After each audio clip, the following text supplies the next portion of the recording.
At ito na nga guys, at narating namin yung simbahan ng Manawag Church.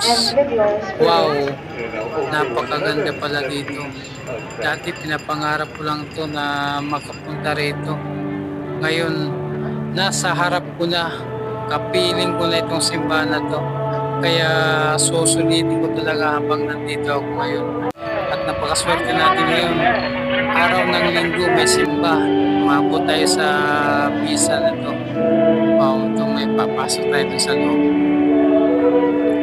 Wow, ganda pala dito na sa loob na tayo. Antayin hanggang na matapos itong misa na to. Medyo patapos na yata. Mamaya papasok tayo dun sa loob para matime din tayo manalangin dun sa loob at saka para makita natin dun sa loob nitong simbahan na to.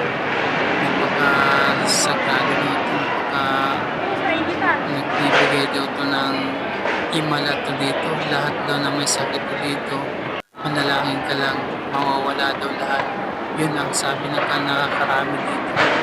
Kaya maraming turista o mga iba-ibang lugar na pupunta rito yung mga tao.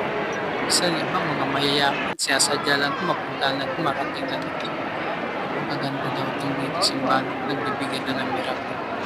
At ito nga guys, nakapasok tayo sa loob. Medyo iba yung pakiramdam ko ngayon. Medyo inikilabutan ako ng di ko maintindihan. Tumatayo yung balayibo ko nung nalapitan ko itong altar nila.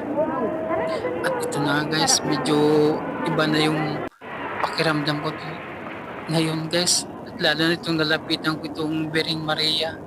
Iba yung pakiramdam ko, iba yung tingin ko, iba yung nasa isip ko ngayon.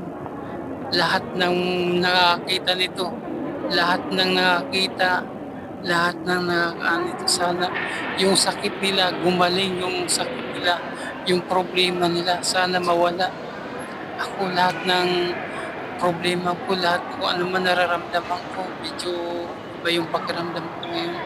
Pinapanalangin ko, sana mawala lahat. Pag yung nakakita nito, mawala yung problema nila o sakit. Panginoon, iba yung nararamdaman ko ngayon. Medyo tumulo yung luha ko ngayon. Lahat, andito na po ako sa tapat ng altar. Grabe, di ko ma-explain yung nararamdaman ko. Grabe. Panginoon.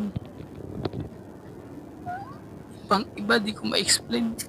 Sana lahat ng nanalangin nandito, lahat ng nakakita nito dito, problema nila o sakit man nila na nararamdaman nila ngayon, mawala sana lang.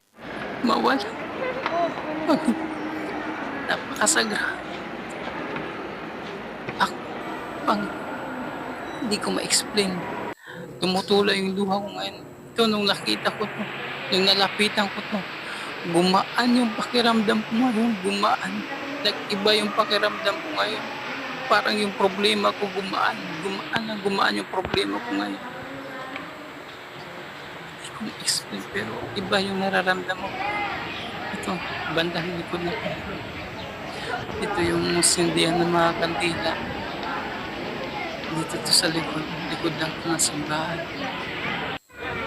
So, mga dayo, mga dinaray, mga iba-ibang klaseng, iba-ibang lugar. Kung mapuntahan lang nila itong simbahan na ito, at saka iba yung pakiramdam ko nito. Napakaiba. Iba yung wala akong masabi, iba-iba yung nararamdaman ko. Ma-explain. Pero gumaan yung pakiramdam ko. Ito yung wishing will nila. Magsisindi ka ng kandila. Gusto mo maghulog ng mga barya-barya, hulog mo lang dyan. Manalangin ka lang. Ibigay mo lahat ng problema sa kanya.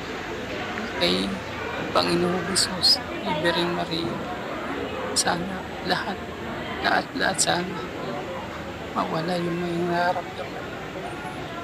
Lahat ng problema, mawala lahat ng mga problema natin lahat. In Jesus' name, sa pangalang Jesus.